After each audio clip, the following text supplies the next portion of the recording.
Yeah, Strut and the Bros, SPS, hit record, tap in, let's go. Let's go. Real talk with the bros, we be breaking it down. From the clips on your phone to the word on the town. Conspiracy talk, keep it hush, keep it low. But we laugh, we debate, let the truth still show. Real talk with the bros, every cap get exposed. From the Shaw, what's up, my brother? What's good? What's good? Make sure y'all hit the likes on the way in. Y'all know the count. Let the whole world know you rockin' Real talk with the bros. Let's go, let's go. Hit play, let it run. Most side of every frame saying that ain't done. Josh, break it down like pause. Zoom in. What is? What's good, brother? The back yelling, hey, Know the that's count. wild, bro. Late night scroll, turn the show. Now we on from the couch to the screen. Same joke, same bond. Southern in the same, but the takes hit cold. Turn the volume up, let the story be told.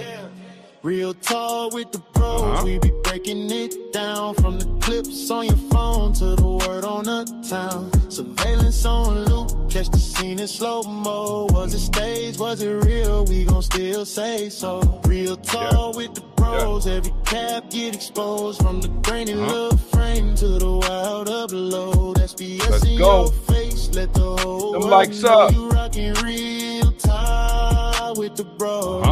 Viral in the chat, y'all seen this, yeah. We rewind, freeze frame, place your bets. So start soon. Make sure y'all come in, hit the like on your way in, hit the like on your way in, man. We gonna get to it. Lead the rest to God, big laughs, big facts, little side eye too. Family on the mic with a front row view. Hit that play, hit that like, let the numbers grow. Hit the likes up, make sure you hit the share, man. I'll get in here, let's get to it. Let's go. Bros, we be breaking it down. From the clips on your phone to the word on uptown. Conspiracy talk, keep it hush, keep it low. But we laugh, we debate, let the truth still show. Real talk, we could bros, every cap get exposed. From the grainy little frame to the wild upload. SPS in your face, let the whole world know you rockin' real talk with the bros. Real talk, real talk. Strap, Mo, Josh, Uno. SPS, you know. Yeah. Get them likes up, get them likes up. We about to get to it. Let's go. Yeah. Y'all heard the song, man. It's Real Talk with the Bros. Welcome to the SPS channel. You are now tapped in with my actual brothers, and we are live here with Real Talk with the Bros, man. First off, before we get started, make sure you hit the like button on your way in here. And I want to start with a formal apology to all of our SPS subscribers, man. Life been kicking my ass. You know what I mean? On the low for real. Like, so, real quick story, man. Like, I fucked around and caught the flu. You know what I mean? And with my little condition and shit I had, like what it did was it pushed my whole schedule of life off. You know what I mean? So the fever got crazy. I caught the shit too late. So I couldn't even really get no medicine from the doctor. Thug through that. Then I fucked around and had 3 wisdom teeth removed after I was recovering from the flu. That shit was trash. But again, man, we back on schedule, man. We back here. It's good to see y'all, man. What's up, my bros? What's good with y'all though? The dinosaur. What up with you? Cool and cool. How you? Oh man, shit, I'm good, bro. Just enjoying this 60-degree weather. Shit. Type shit. In Ohio, nigga? Yeah, but shit, tomorrow, you know, it's probably, shit probably gonna drop down to goddamn 40. You sound about right. Sound about right. That's real. Mo, what's up? What up, big bro? What's good? Hey. On the way home from work, man. Shit. Another day. Rat race. You know how I did. Type shit. Hey, what y'all been up to, man? They ain't seen us in a while. Update us. What y'all got going on in life? Anything new? Anything cool? What's been on y'all brain and shit before we get into the show? Shit, you want to go first? You know, shopping for weapons, really. Oh, word. What you got in mind, bro? You know, I couldn't tell you the name of it and the breakdown and everything. Honestly, I'm really debating on a revolver versus like a compact handgun. I just want something that's small enough that I can really conceal. Yeah. And I can powerful enough ammunition. I'm looking for stopping power. Okay. Um, How many you want to clip? and, well, I'm looking at some. There's some really nice compact size, like 11, Okay. 11, 12 rounds. Okay. I've even seen some 8-round revolvers. Oh shit. Too that fire. They fire like multiple forms of ammo. Yeah. I just want something that like life can happen to, where I don't have to like be crazy on the upkeep. Yeah. But when I pull it out the fire, that thing, it's It do it's what it do. reliable. Like it'll actually fire. You know what I mean? That's a fact. That's a fact. I think that the revolver, the drawbacks with the revolvers, bro, they solid, my nigga. But if you don't get the speed reloaders, you might find yourself in a hairy position. But like I said, I mean, you a damn good shot. So I don't, you know what I mean? I don't necessarily see it being a problem, but that's something I would consider with them revolvers as an everyday carry, is you gotta have the speed loaders, bro. Because without it, after them 6, you know what I'm saying? But I don't think you would need more than 6. And they come, and some of them come, and some of them come with like the custom loaders as well. It depends on how many bullets you got in. I'm going for 8, but I don't know. I'm really I'm leaning more towards an automatic. It's just because it's more rounds, And there's this really cool one that comes. It's like a whole kit that it comes with. That comes with a holster. You know what I mean? It also comes with a nice rail for the attachments. It comes with a laser dot. Oh shit! Okay. A P something or other. I don't know. I gotta look that shit up. Like 700. That's reasonable. Call it a Ruger. I was thinking a Ruger. For the playground, you know what I'm saying, for the beach, for all that shit. For this road shit. And there's a lot of good stuff going on here in the world. So, I just, I want something on me at all times. You feel me? No, that's real shit. That's real shit. You going in and out, but it's cool. We know you ride, man. You know the count. Josh, what's good with you, man? Tell us something new. Crowd been missing you. What you got going on in the show? Man, bro, I just been fucking working and busting my goddamn ass, man. And in the middle of busting my ass, just sort of actually, bro, just taking into account that I can't keep doing this shit, bro, for 5 years, bro. Well, at least not the job that I have now. So I'm just, you start thinking, especially when you're driving, like, you know what I'm saying? Like, yeah. Like, bro, maybe I should put my all and just what I have, like a little that I have saved up, bro, just fuck around and just open up a couple $1,000 account and just start trading. Because it's like, because again, bro, between 50 and 60 to sometimes 65 fucking hour weeks, like sometimes even on off days, bro, I just want to sleep. Even the shit that I need to get done, I'm too fucking tired. Like, if I can't pay a bill through my fucking phone, if I gotta go somewhere, might make it, might not. Nah, that's G shit, man. I think that even like we'll talk a little bit more offline, but I would say this for everybody listening, man. That 401k, don't sleep on it, bro. Just making those deposits in that 401k, man, that shit goes a long way on the back end because it's doing the same thing you're talking about, except the market is spread over all of the tickers and not just the ones that the currency pairs you're trading. But again, that's still a solid plan, man. Like, I feel you, man. I think we all looking for alternative ways out of this rat race, man. So I ain't even tripping too bad, man. But for everybody that's joined the stream, that has watching, make sure y'all hit the likes on the way in. Shout out to Wardy, Junior. I'm sorry, Big Mo. Wardy said that compact SIG. He was like, I saw. I'm gonna check that one out, man. Yeah, check out the compact SIG, man. Like I said, it's a pretty stylish piece, and it's a easy everyday carry for sure, man. But y'all know how this goes, man. Y'all have been I will say this about y'all, man. Y'all have been consistently sending me videos since before I got sick. So I have a million videos. I was just pulling shit random at work that I was like, man, we just gonna throw something together and get to it. Because they're all interesting videos, man. Y'all motherfuckers is funny. But again, I'm gonna try my best to catch up what we got going on. So with that being said, man, let's get into our first video. gonna play the video and kind of get y'all reaction to it. Like I said, the bros know that this is random, so they don't even know what I'm about to play. Out of all they probably have a couple of 100 videos they got already.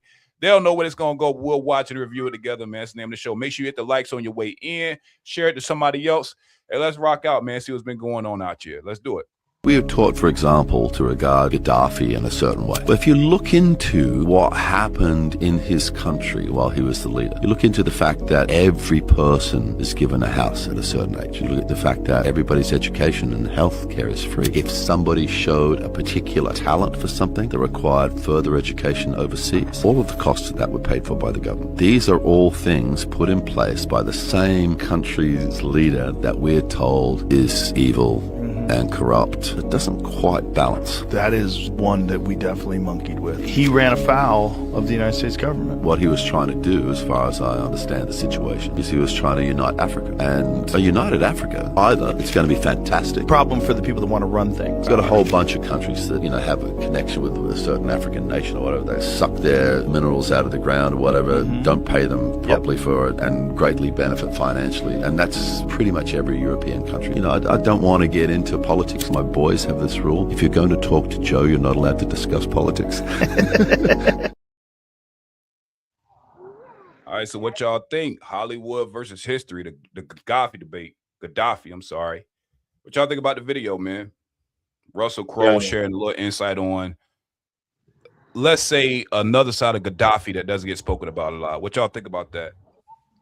Look at here. What I ain't gonna front. First off, shout out to Russell Crowe. I did not know that I didn't think he would speak of Gaddafi like that, but the fact that seeing one of my favorite actors speak of a person that I revere, you know what I'm saying? Like that's what's up. But we lost you, bro. You. Hey, Josh, we lost you. You hear me? You got your back. Now we can hear you. Oh, okay. But yeah, nah, bro. Gaddafi was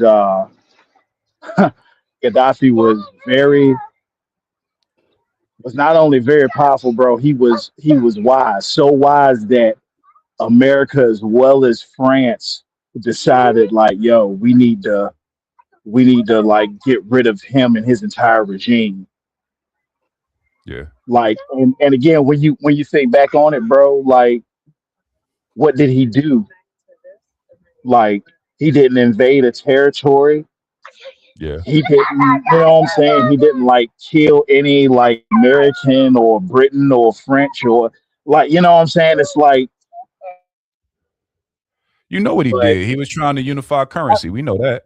People that know. Exactly. And backing it off of timber, gold, ivory, everything that comes out of Africa. You know what I'm saying? And the fact that he was literally uniting like the tribal kings, like shit that the British Empire thought like, no, these two tribes, they hate each other. They can't stand each other. This will never work. He was doing that shit in real time. That's a fact. You know what I'm saying? But again, bro, like, and I ain't go for it. I saw the video, like, of his final moments, bro. It was very horrid, very violent, that's a fact. and very.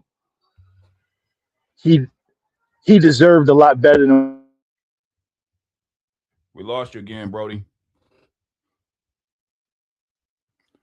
Hey, Junior, pick it up, bro. What was your thoughts on the video and or Gaddafi while we get Josh back? Man, I'm not too up to speed on Gaddafi and the things that he was doing that had him go out like that. I know a little bit, but it's just what the video makes me think of is the fact that you spend your 30s and your 40s like unlearning what you learned in those Israeli propagandized textbooks, and this is this is just another example of it. You know, they put in your head who to demonize, who's the bad guys, who are the righteous ones, and it's you, you know, and I guess that's a blessing of the internet as well. Yeah. You know, I was talking to my daughter the other day about it. I was like, you know, do you realize that they were like colleges, right? Yeah. Like let's say MIT wanted to be a literal rocket scientist. Yeah. There's knowledge in these books and with the experience of the professors that that was the purpose of your college tuition. That's why you paid for access to that information, right? That's a fact. Yeah, it's like It was you direct and practical. literally exactly. It's like you wanted to go to A&T to be an engineer. Well, it's like part of what you were paying for was the ability to have access to everything that was in their libraries and in their databases. That's a That fact. knowledge. Now, there isn't anything that you can't learn. It. You want to be a rocket scientist. You can actually have access to the same information that these rocket scientists are in classes studying. I could Yeah. gain access to that right now from my car on my way home from work. That's a fact, bro. Um, That's a huge point. yeah, and I know that that's kind of off He went subject, but out. that's just what I. Oh, you did I go out? No, you Hello? good. You good, bro. Okay, Josh but still yeah, but that's coming just in and out. but that's just Pause. what made me yeah, it's just what made me think of that, man. It's just another man's story, another leader's life, that you have to kind of look at it and re-examine. He wasn't the horrible person that the government wanted us to believe that he was. Yeah. One thing that I will say though is that I know that things get kind of hairy over there for those leaders, and then they have to be ruthless in some ways to bring their citizens to heel in order to consolidate power. But what stuck Yeah. to me was what they did to that man. The things Yes. that happened to that man happened by his own people.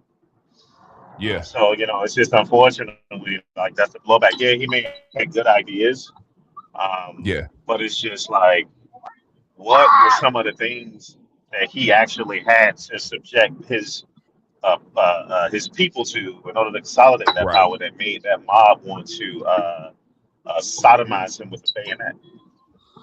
That's Yeah. crazy.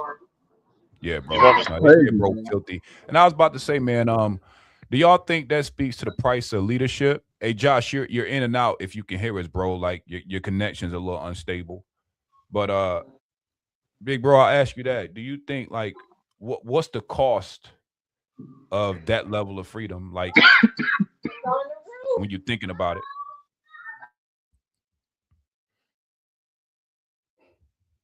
Hey, big bro, can you hear me? Yeah, there you go. Oh, that was for me. Yeah. Because Josh is still in the Oh, he's in matrix and real out. quick. I Yeah. mean, like what's the cost? Like, so what do you mean the cost? Like, as far as Yeah, the the leader's leadership. psyche? Or, Because think about what we're saying, bro. Like for what Russell Crowe was talking about in the video, again, mm, a lot of what was done to Gaddafi, at least the way it was presented to us, was that was done by his own people, right? So my question, yeah. what's the cost of that leadership?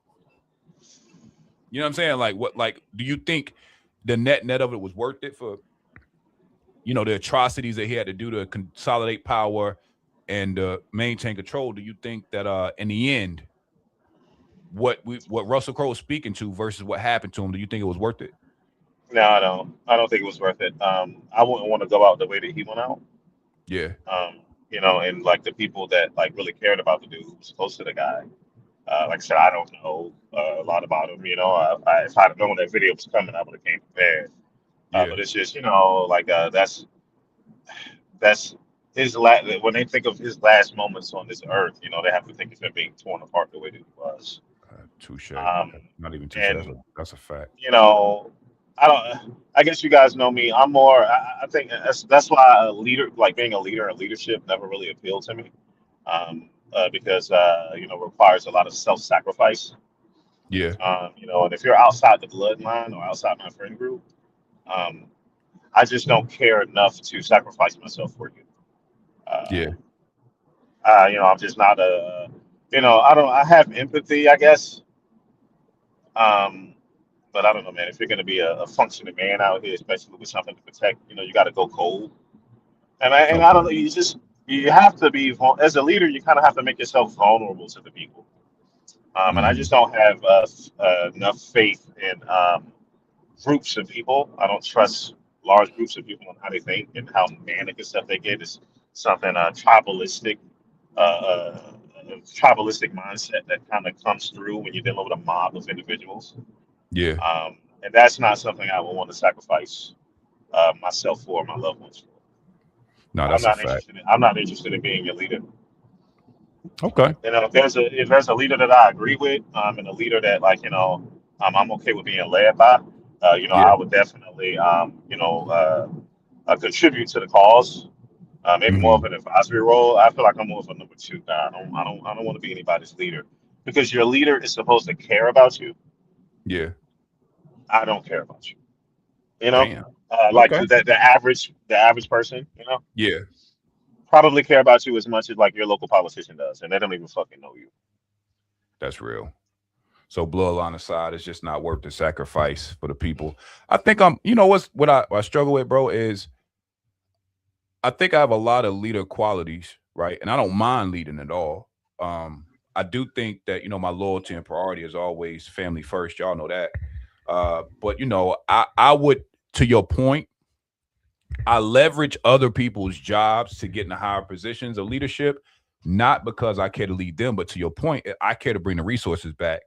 So I got a couple of business ideas that I'm cooking up now, but that's more for family legacy. It ain't got nothing to do with, nobody else. So I can agree with you more than I don't. And I think that like, once you understand the system of like your work setting and shit, Yaz, what's good with it? What's up, Yaz? Once you understand the system you're working in, bro, like you become indifferent to a lot of things that if you were in leadership, you'd be forced to care about. So that's what I'm starting to see, like office politics and dynamics, certain coworkers, their lack of empathy, like the backstab, like it's a lot that goes on that, like you said, I think that part of that indifference makes me so good at my job, because I am indifferent about all that shit. I do my job well while I'm there, but that ain't the end goal, you know what I'm saying, is to be exalted by my coworkers and shit. But I think outside of that, I wouldn't mind, like I love leading like in the community, or like I said, people I fuck with, but I have no desire to become, CEO level type of deal. Like I'm kind of cool on that shit, honestly, bro. It's not my bag. So I understand where you're coming from. But I do think that those upper ranks of management and shit like that, I do think that there's value there for sure, because if nothing else, there's more resources back into the crib, to the bloodline. So I ain't tripping.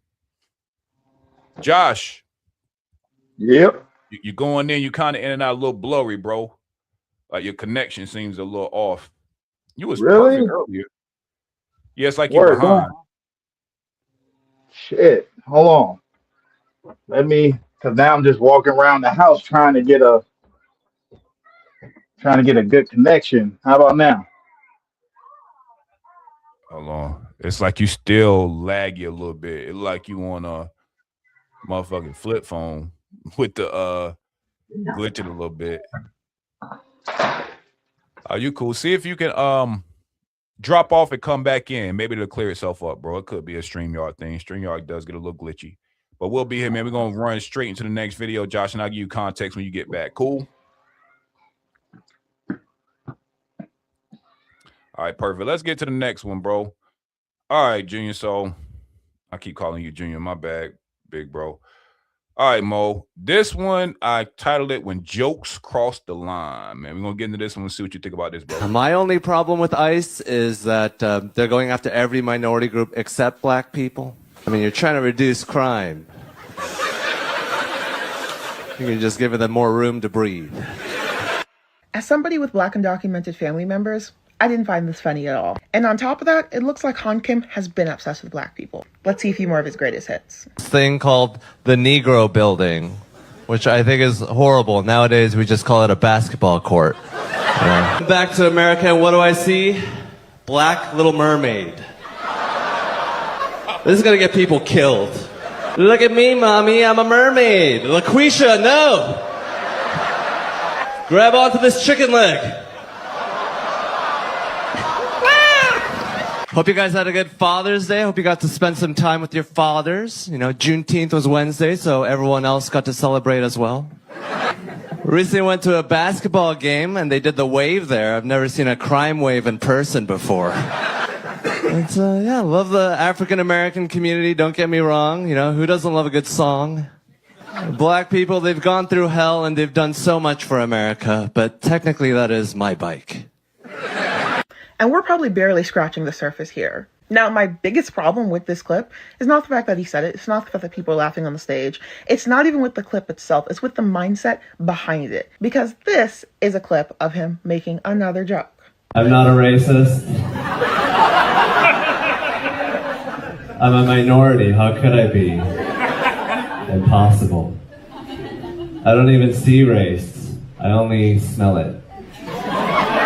And this is something that plagues so many communities, especially as of late. When we talk about anti-Blackness, we are called so many things. Especially in the last couple of years, we have seen people take their anti-Blackness and apply it to everything. Accuse us of being full of identity politics, accuse us of placing ourselves first, accuse us of being genocide enablers.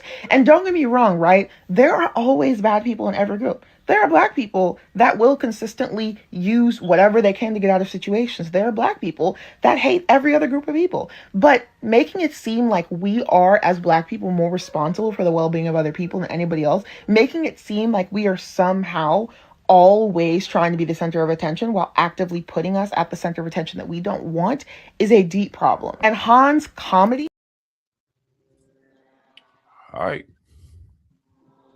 Hans Kim, Chinese guy cracking black jokes. What y'all think? I enjoy a good racist joke like the next person. He's just not good at it. It's not funny. I was about to say that shit is not funny. That was my exact thought. Like, my nigga, like, I've seen better and you suck at it.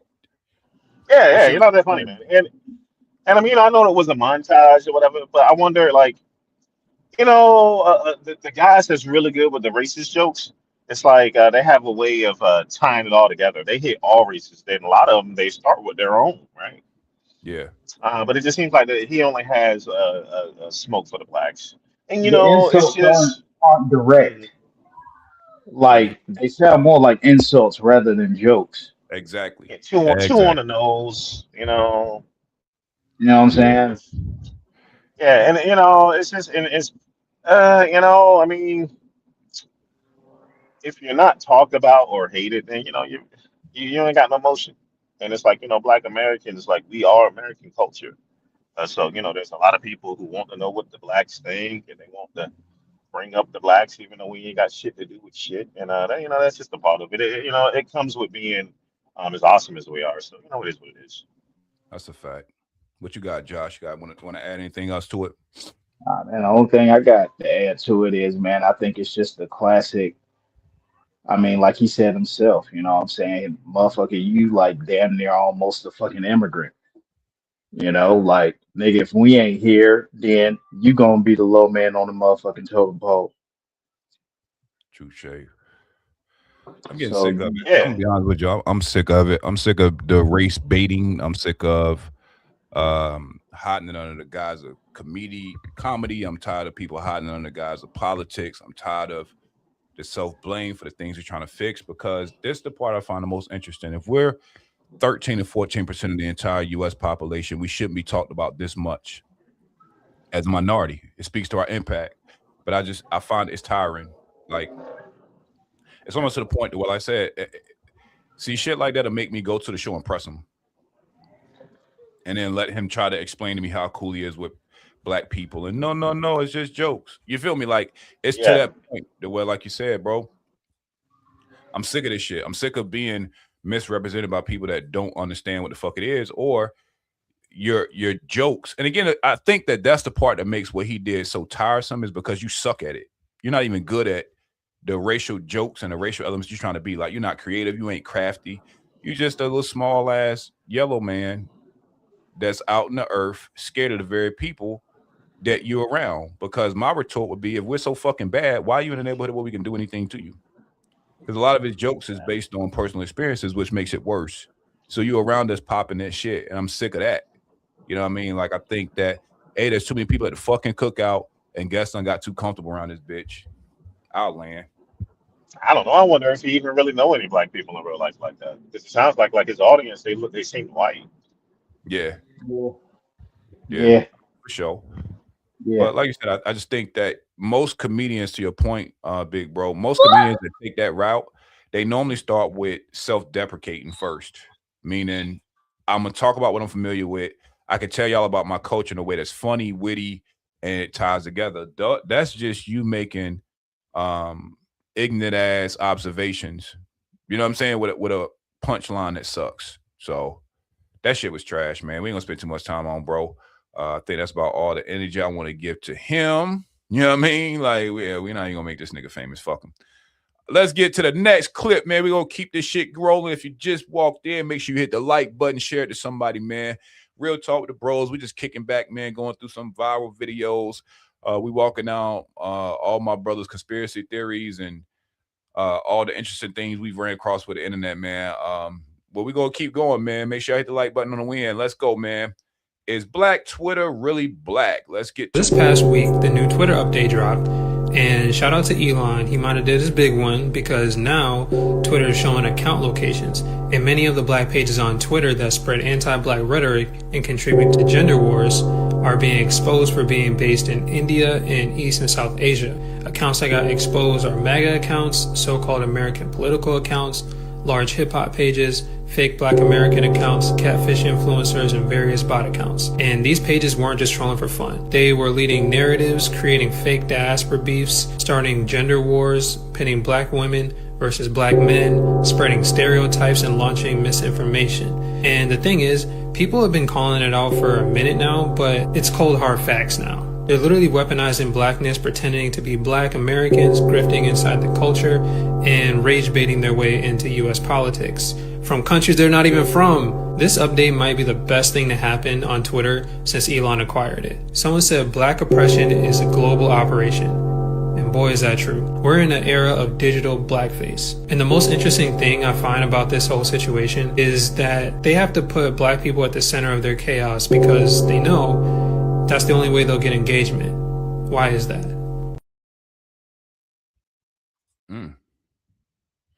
They know it's a pretty good follow-up from what we just watched, man. What are y'all thoughts on the video? Also, Black Twitter family. The Black Twitter, is it really black? I mean, I really got Twitter.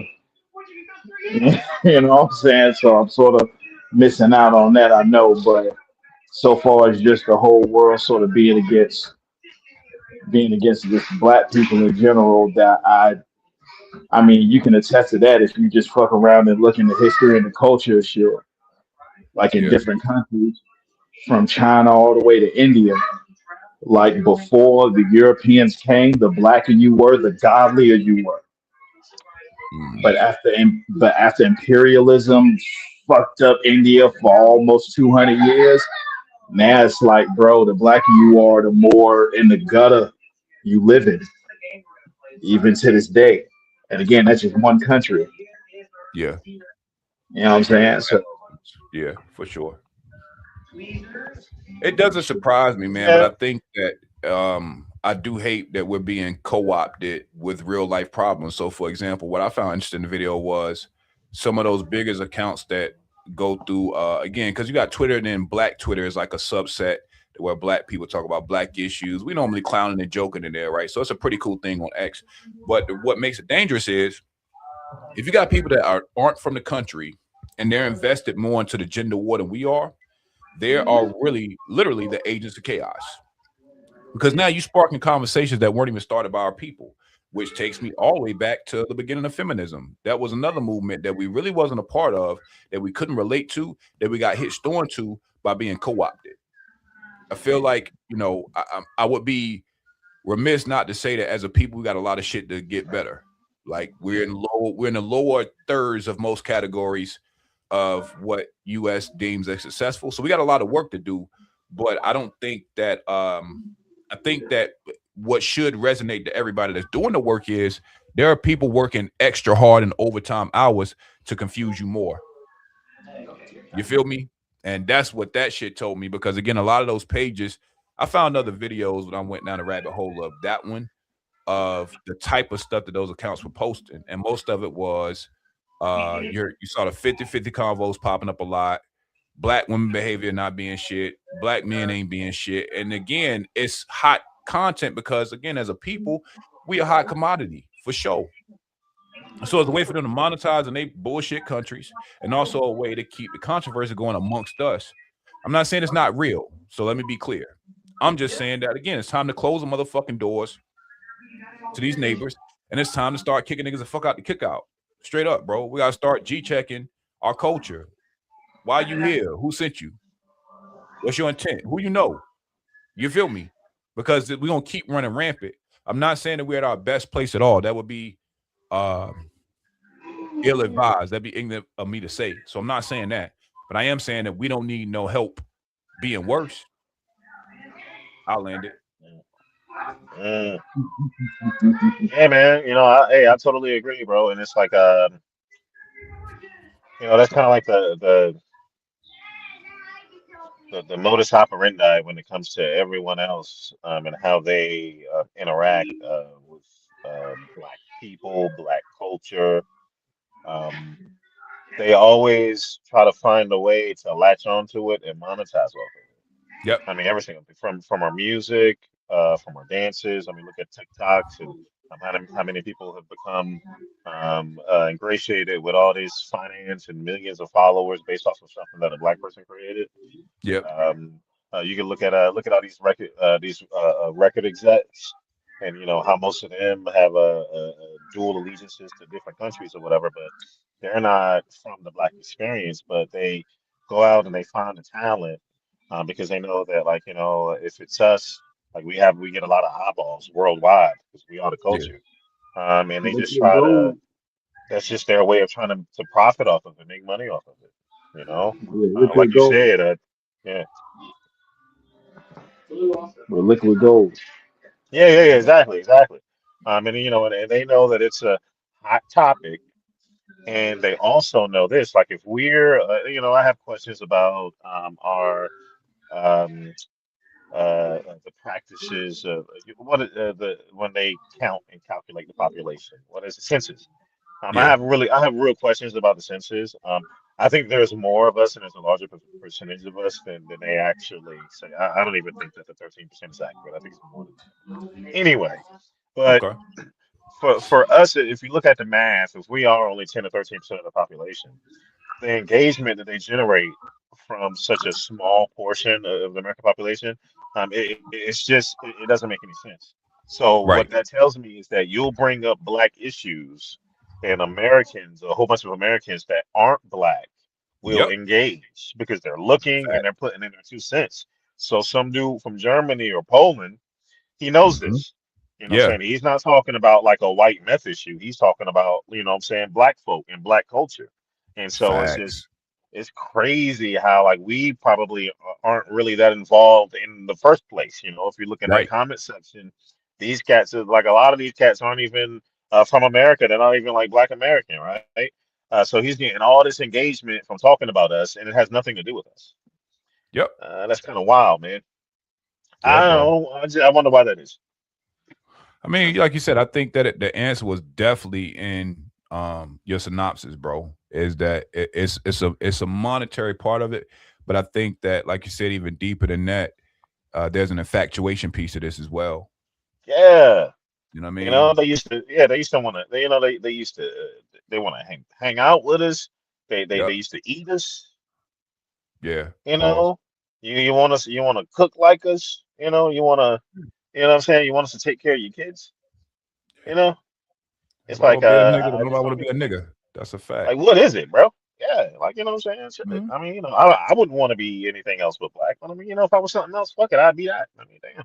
That part. The fuck? That part. That's the important piece, man. God damn. You know? Yeah. Now we're gonna get to y'all favorite subject, man. Cause Yeah. this shit goes crazy, man. Let's do another deep dive into these Epstein files, man. More strange revelations.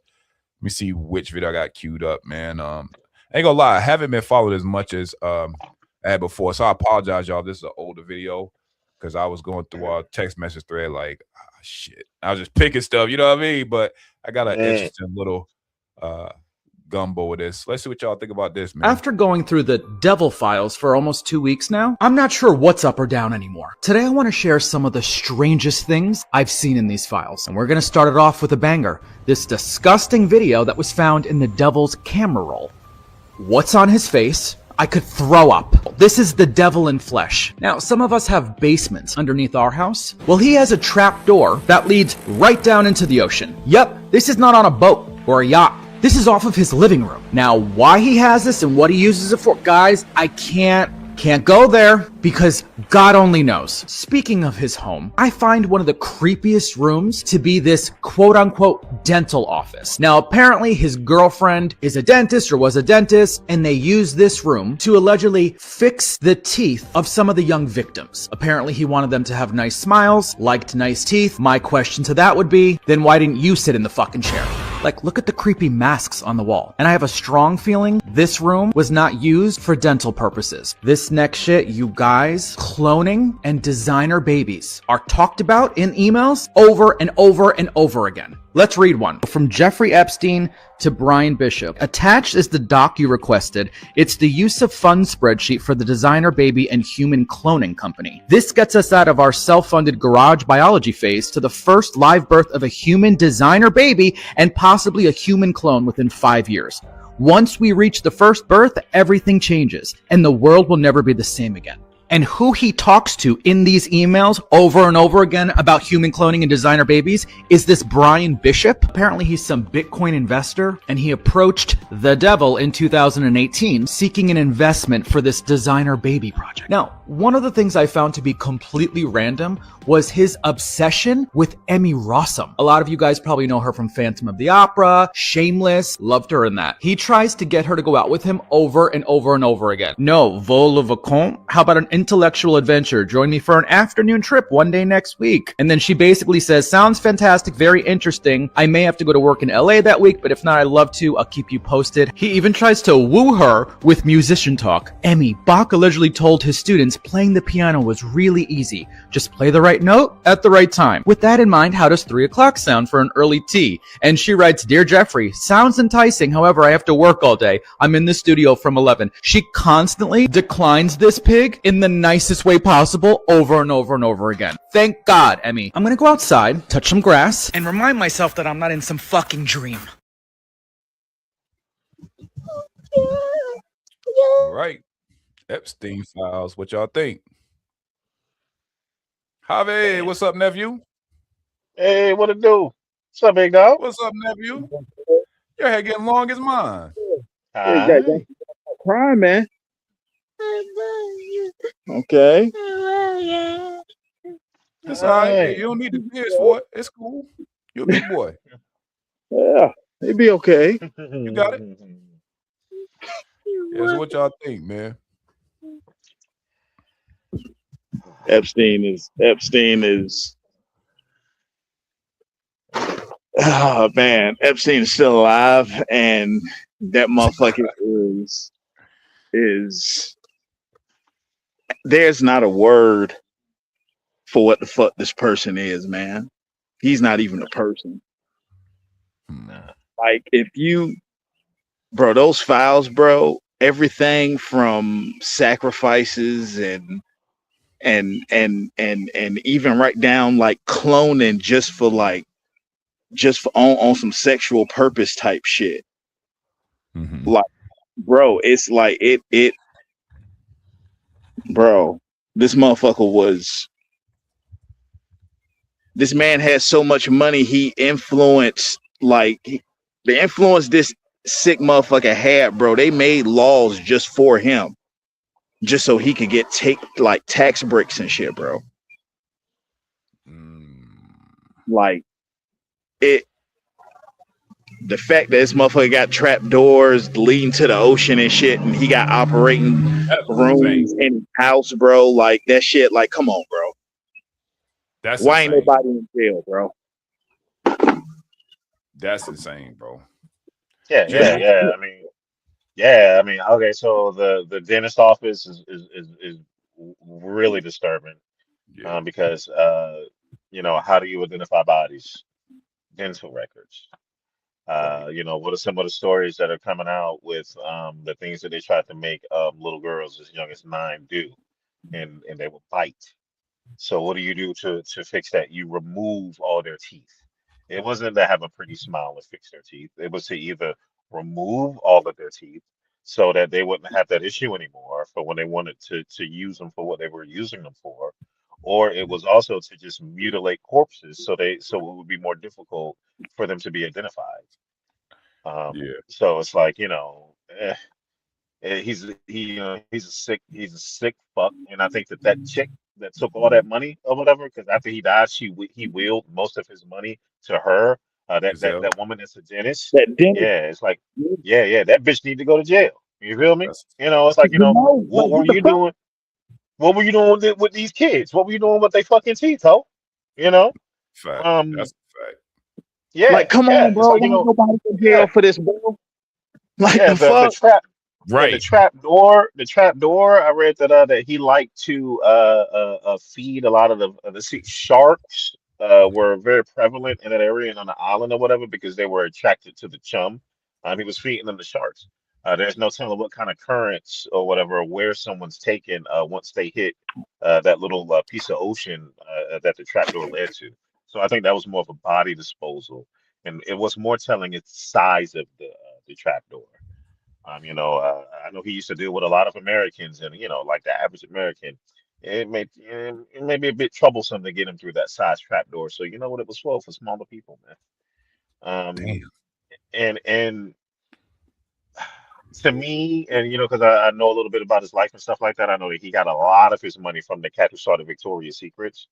Um, he even taught physics at MIT, but no one can tell you where he got his expertise from.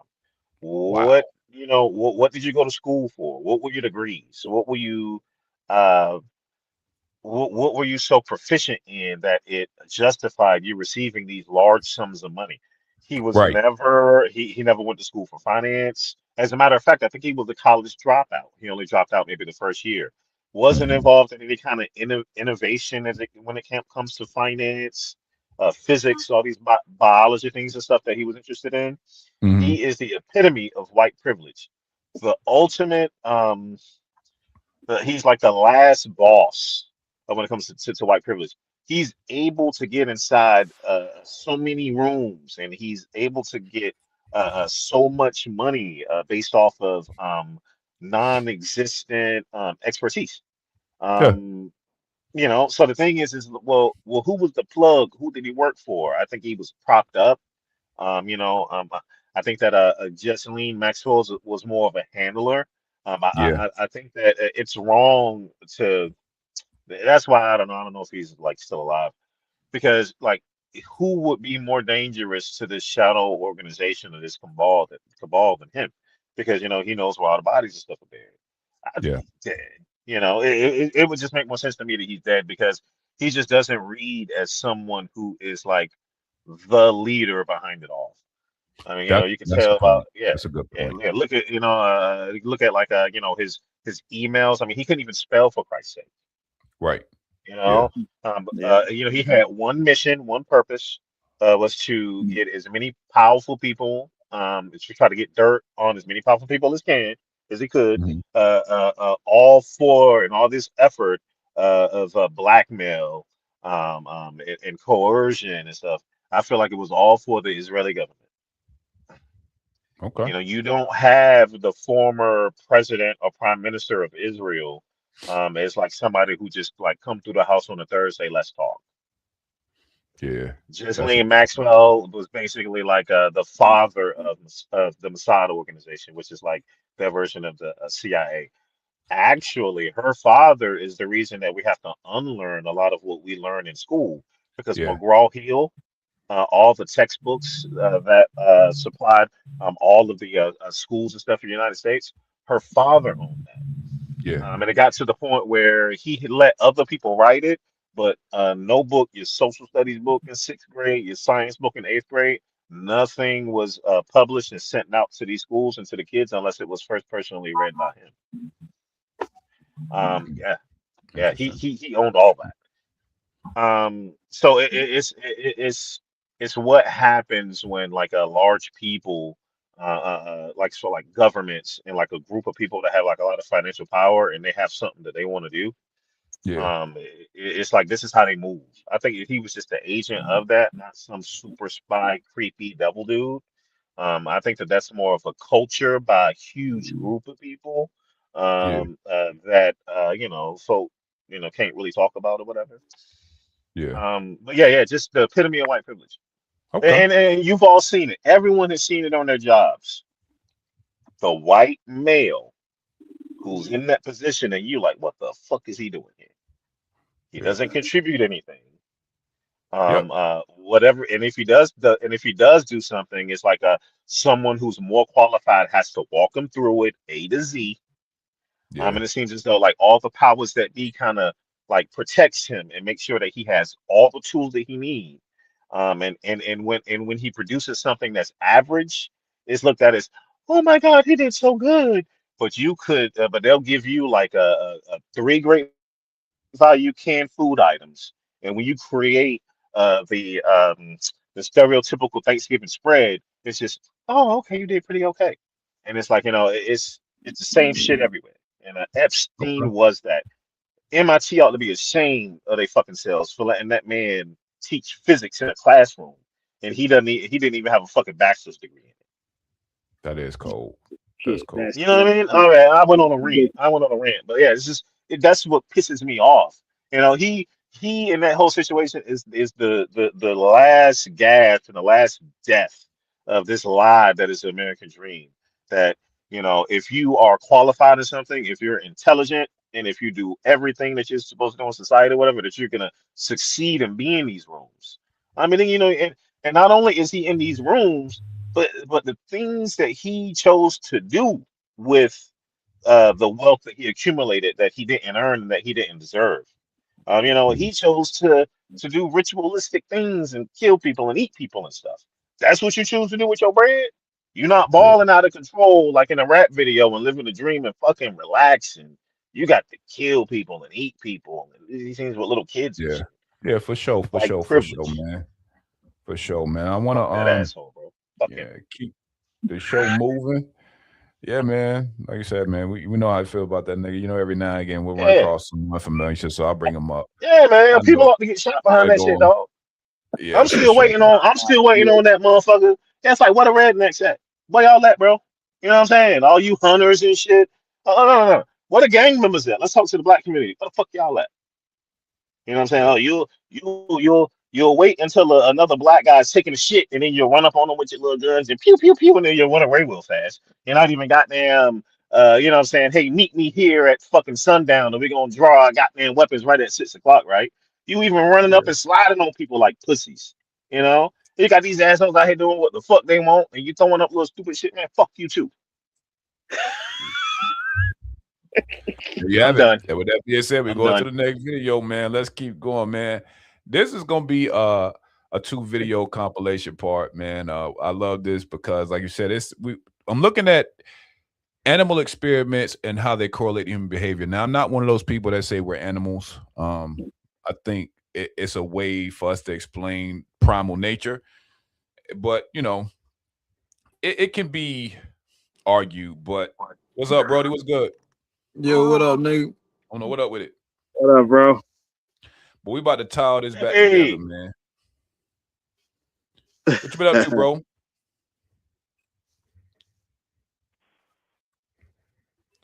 Hey, Uno, Yo, can you hear me? Yeah, Yeah. I can hear you. Yeah, what you been up to? What up? Man, I'm just getting off work, man. Chilling. I feel it. I'm I be feel it, driving, man. so. That's cool. Junior, But still I'm ain't here, got home man. yet. Yeah. still ain't got home. Yeah. We all Yeah, man, I got caught up at work. Now I was trying to leave early, but I got caught up at work. So I know how that damn shit kid, man. That's real. Let's get into these animal videos. It'll be 2 videos. I guess I'll ask. We'll stop after each video because there might be something to glean from each.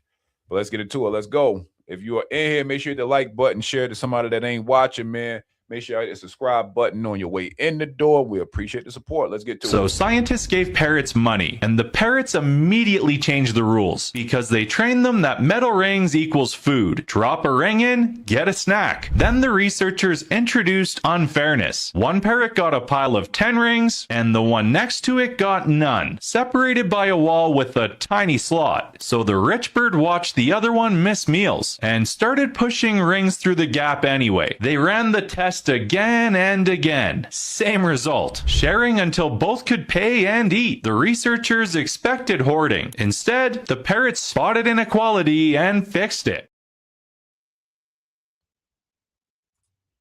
Very simple, right? Nah. What y'all get? Yeah, very simple, right? It seems to make sense, don't it? What y'all thoughts? I ain't gonna front. I'm gonna let everybody go. I'll be last. Go ahead. I know. I already know what the fuck I'm gonna say. Uno, what you think, bro? I missed it. I ain't gonna lie, I missed it, man. My phone was acting crazy. It's 37 seconds, so I got you. Hold on. So scientists gave parrots money, and the parrots immediately changed the rules because they trained them that metal rings equals food. Drop a ring in, get a snack. Then the researchers introduced unfairness. One parrot got a pile of 10 rings, and the one next to it got none, separated by a wall with a tiny slot. So the rich bird watched the other one miss meals and started pushing rings through the gap anyway. They ran the test again and again. Same result. Sharing until both could pay and eat. The researchers expected hoarding. Instead, the parrots spotted inequality and fixed it. Oh, damn. Oh.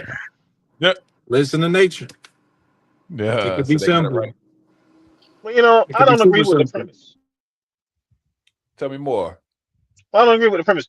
Oh, because there's just so many factors in it that they don't take into account. All you have are all I'm saying is I feel like they're taking that one thing that they did and they're just jumping to huge conclusions that they will. I think it will require more sophisticated experiments in order to come to any kind of conclusions when you compare it to human behavior. You don't even have like society in that setup. I don't think that it's too far past the pale where if you have two humans in that same situation and it's just two of them, who knows how those two parrots were like brought up? They may be like experiment parrots where like that's all they know, you know? So if you got two human beings and that's all they know, I could see them doing that because they're not tainted by outside factors. So to say, oh well, you know, animals are more caring and more empathetic than humans, just based off of that one experiment, I think that that's kind of, no, that's not very responsible because taking these little sample sizes and trying to like apply them to such like huge populations, they do that to Black people all the time. That's why they come up with those lies that like you know we're not involved in our children's lives or we're more violent than more people or we have lower IQ. Is they take these like little teeny tiny experiments with hardly like no kind of what do you call it like the subjects that you're experimenting on like the data that you receive from that and then they try to take just a little teeny tiny piece of it and apply it towards like whole huge populations. I think it's kind of lazy. It lacks creativity, and I think it was a waste of that dude's time to even create that video. Okay, I like it. I like it. I like it. Josh, what you think, bro? Man, I think two things, bro. For one, this message is to like us as humans. God damn it, sometimes simple is better. You know, most people think you know what I'm saying, we got brains and shit. We, you know, got souls and whatnot, even though I think something like most animals got souls as well. Like, goddamn, we think that we're, I guess, better in a sense than the beast that we have domain over. But the more power we get, the more destructive we are. So are we really better? Like I said, we could learn, you know, simpler is better. Now, my second message is is to us as a culture, like, you know what I'm saying, the black culture. We have to unlearn that important. Well, it's not important, but it's a part of our culture, man. And that's it's not very rare, but we're not taught to be team players. We're taught to be not only individuals, but stars in your own fucking right. That's a bar. You know what I'm saying? And you can, and again, bro, you do your goddamn history and your research, bro. All William fucking Lynch, man. Fuck that dude, bro. Yeah. Like, you know what I'm saying? Like, just, and because that's how he wanted it. And to this day, how he wanted it is a part of how we are fucking raised and how we treat each other. Yeah. Compared to how you see other cultures when they're goddamn, what prime example, when we was in fucking Orlando and they were, you know what I'm saying, and I'm talking to Uno, like, you know what I'm saying? Well shit, well shit, you too, Drawing, because you know what I'm saying, y'all saw it too. Strata, like yeah, Strata, my bad, but goddamn, everybody was, you know what I'm saying, struggling and whatnot, but everybody was struggling separately. But you had, you know what I'm saying, the little Mexicans, and you had the Arabs and the Palestinians, and they were all, you know what I'm saying, they wanted the same bloodline or nothing like that. That shit, some of them didn't even know each other, but just because they came from the same area, they looked out. Child, the scam. Yeah, I think that when we start speaking about other races, though, I think that, like you said, the interesting part of that would be that there is commonality when you have a land of a people that all look like you, was not influenced so heavily, and you have a rooted culture, right? It's not an excuse for it, but I do think that, back to the video, I do think that there's something to be learned from simple compassion and empathy. That's all I really got from that. I think a lot of times it's easier for us as humans to lean into our self-serving purposes because it's not as direct and one-to-one as that experiment was, which is the more I have, the less that one was. I don't even know if they made it as symbiotic, but it was more like, okay, I need this currency to eat said food. And I'm watching literally a side-by-side comparison of someone that looks like me, is of me, and a parrot species that's going without. So I do think that, you know, of course, humans have made things more complicated, but I do like the idea of basic empathy when commonality exists. But like you said, as far as I can go with that thought, and even that's a reach, because I don't know, to Mo's point, I don't know the controls, the hypothesis that set this in motion. Like, it's hard to know all variables, how many tests they were done, the implementation of it. So many other things that, and I'm pretty sure that was literally just a, we call it, it's the initial trial run, meaning these are small, simple, controllable experiments to get to something larger, to make a larger point. So I do see the, you know, that this is like, you know, you build, and everybody that does research know that all of the research you see, all these hypotheses, they're literally just theories that have been tested multiple times, and they build off each other. So this test leads to something else, which leads to something else, which probably at the end of all of it, depending on whether it's a social science study or whether it's more applied sciences, is going towards, all right, now that we see something that tracks, let's find a way to either create a drug out of it, make conclusions based off more studies. But it's more like anybody in the research field know that, you know, it's a building society of things, but nothing's ever exclusive or should be taken. No conclusion should be drawn from any piece of data or study individually, because it don't even work like that. The periodic way, like, we know that, you know what I mean? Like, it's all that's why I came out with TikTok. For sure. I came out with TikTok. It's like, you know, it's just there's just so much information that was left out of that. And I know he got his little engagements and views and shit, but I mean, what were the sexes of a parrot? Was it one male parrot, one female parrot? Like, you know, was there you know, want to reproduce with this person involved? Yeah, was there a pair bonding there? Like, it's so much. Measure, bro. And yeah, you know what's crazy? You know what's crazy, bro? is when we have these panel discussions throughout YouTube about relationships and people use stats. That's one of the biggest points that is coming back to light. Shout out that this might be risky.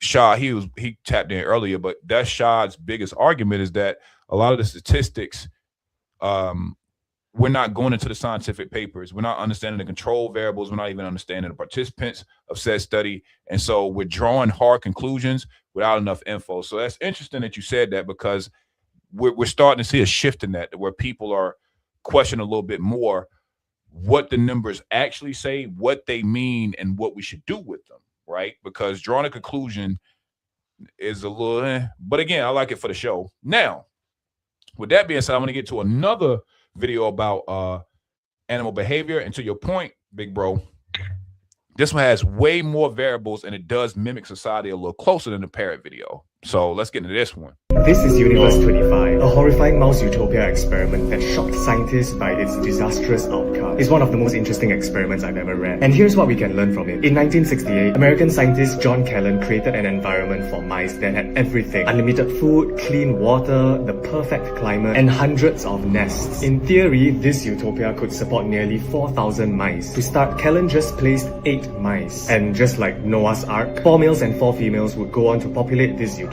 At first, everything looked perfect. The mice bred rapidly, their numbers doubling every 2 months. By day 315, the population reached 600 mice. Eventually, it peaked at 2,200 mice, still far below the maximum capacity. But then, the nightmare began. Despite endless resources, the population began to collapse. Callan noticed disturbing behavior. Some males became withdrawn, spending their days grooming themselves obsessively and refusing to fight or mate. He called them the influencers. Just kidding, the actual term he used was the beautiful ones. There were also dominant males that guarded their own harem and prevented the weaker ones from accessing it. These weaker mice would hang out with the females, but not to mate with them. Interestingly enough, these weaker mice would instead attempt to mate with the dominant males. What? That's so interesting, right? But then, the females also started to abandon and even kill their young. Violence and hypersexuality spread, with mice attacking each other at random. Eventually, reproduction ceased entirely. And by the experiment's 5th year, every last mouse was dead. But the chilling part is, the environment never failed them. There was always ample food, water, and shelter. What failed was society itself. Callan coined the term behavioral sink to describe this collapse. A downward spiral caused not by scarcity, but by the loss of meaningful roles within a community. But why does this matter? Perhaps Universe 25 wasn't just about mice, but a mirror held up to humanity. Perhaps material abundance alone isn't enough for a thriving society. Humans and other animals need social purpose, community, and skills for social interaction to prevent the collapse of civilization. And perhaps we too are living in our own Universe 25. However, at the end of the day, they are still just mice, and humans are far more complex with our culture, technology, and self-awareness, giving us resilience. But the experiment does remain as a haunting reminder that without struggle, connection, and meaning, even paradise can become a prison. Even paradise can become a prison. Who wants to take a stab at this one first? Universe 25, the mouse experiment. What y'all think? Yeah, man, I'm super familiar with Calhoun's experiment, Universe 25. I came across that like in my mid-20s when I was in search of something, and was getting the whole like spirituality and stuff. The reason that I got into that was just like the whole concept of being rewarded with this thing that's like heaven, right? Where everything is just like given to you. You don't want for anything. You don't need for anything. And that was one of the first experiments that I ran across. Um, I think for me, it just kind of disproved the concept of what heaven actually is. I'm not going to say that it made me not believe in a place that's like a, paradise that you're going to be, you'll have access to if you're a good person or whatever. But it did. That experiment was probably one of the first times that I actually questioned um, what uh, what a heaven was. It kind of made me think, like, would I be happy in this so-called like heavenly paradise? Like, if everything is provided for me, almost in the sense of like you lose kind of like a sense of self, you lose a sense of purpose. Like there is no purpose. I'm only meant to exist in this paradise that I've earned, and that's it. Like, where would the drive be to what would the struggle be in heaven for me to overcome and succeed? And if there is a struggle, and for me to succeed, then by very definition, then that couldn't be heaven, because it's So like it would have to be, because if it's truly heaven, then there is no possibility of me failing. So what's the point? You know?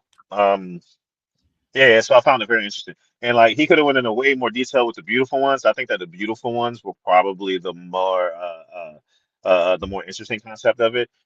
The beautiful ones would groom themselves all day, and every now and then, because you have to eat, they would leave their grooming area in order to go get food.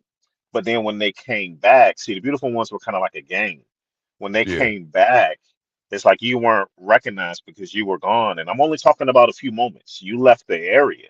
So yeah, it's almost as if they had to get jumped in order. So they had to fight. It's like everyone that was in that beautiful one area, they would attack that person. They would fight, bloody, crazy. And if the person like persevered long enough, then okay, you can go back to your spot and you can continue to groom.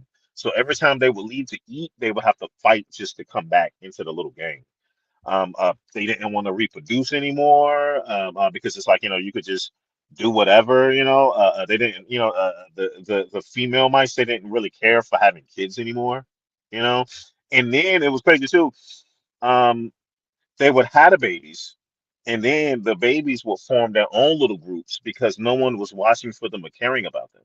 What is there to care for if everything is already provided for you? So it's like, everything is provided for you, like it's provided for me. So why even put forth the effort to protect and raise you? Because there is no danger.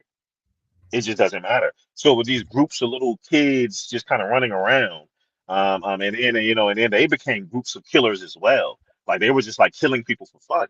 It resulted in the madness, and it resulted into like hell. And I found that very interesting.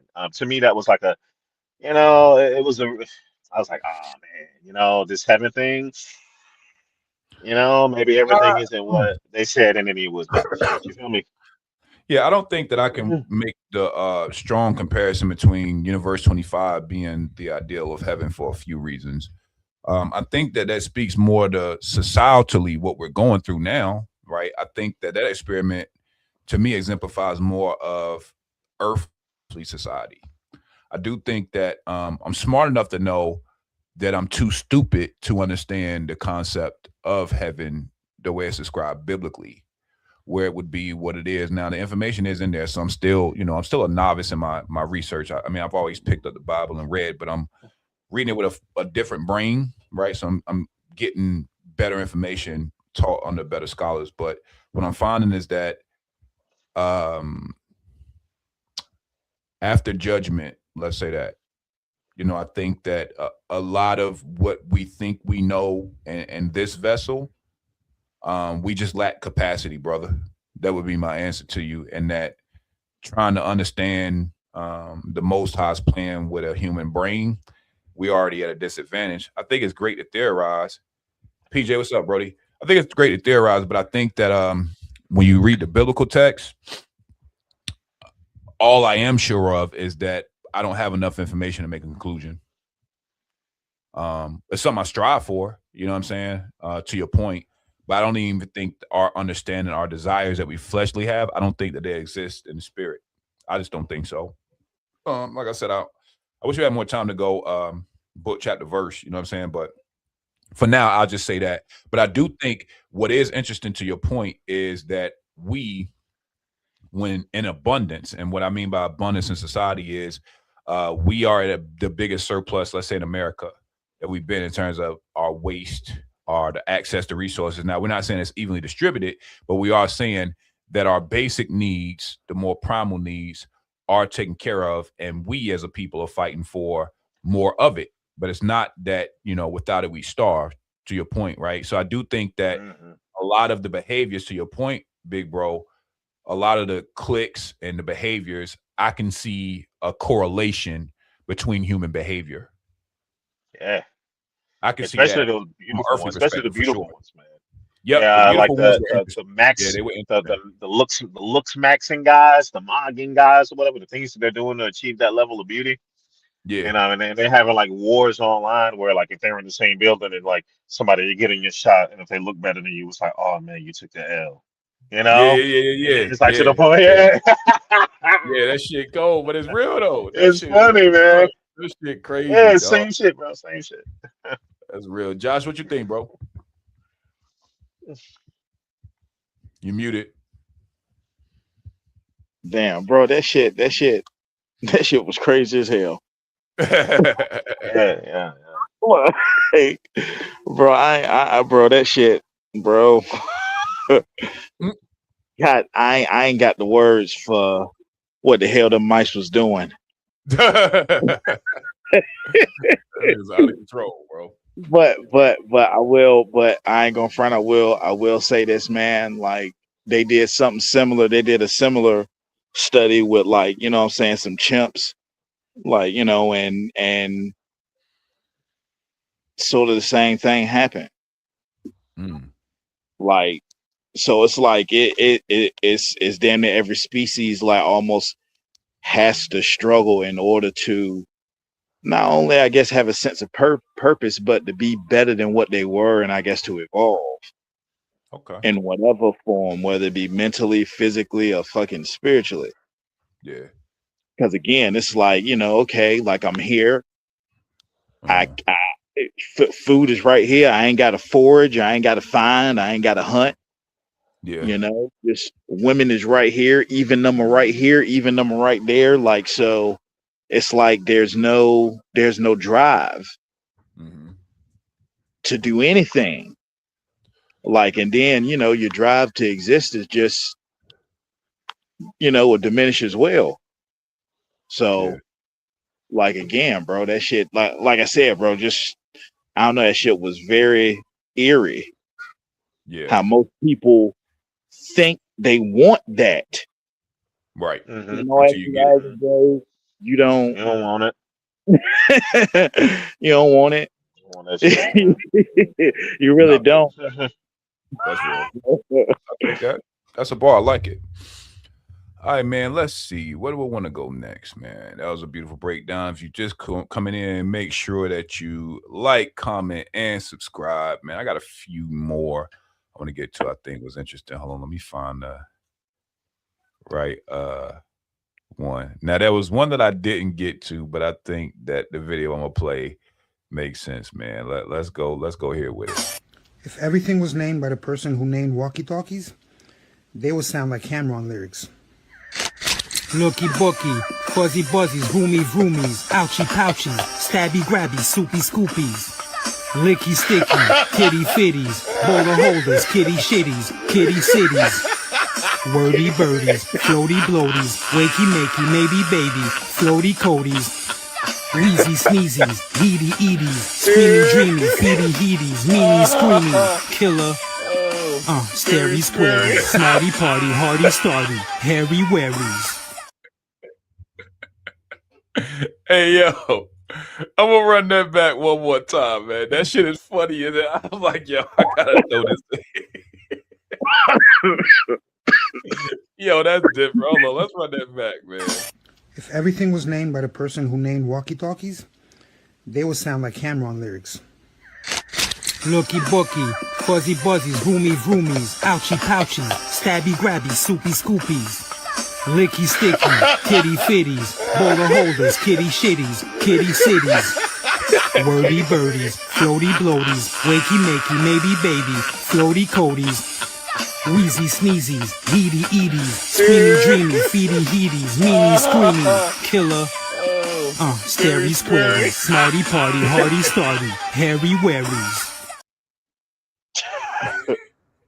What y'all think, yo? Soupy Scoopies, goddamn, bro. That shit was I dope. love it. Yeah, that shit was funny. I had to throw that one in there, man. I ain't gonna lie, I do think as an English language we be fucking shit up. Like there's 5 different meanings from one word. There's another word that don't sound like it supposed to. We got phonetically shit that just be in there and on the spot that you don't even say. Like we got silent vowels and shit. Like, bro, we have fucked the English language up. And as funny as that video is, I actually think it has some merit, bro. You know what I mean? I ain't even gonna hold you. Like, there's some merit to that, bro. I would rather shit be named for what we're using it for. That's all I'm saying. Hey, I can't, Jerron, I can't hear you. Hey, Josh, can you hear me? Check. Yeah, I can hear you. I can't hear Jerron. Strata. Yeah, you might have to leave Can and you hear come Strata?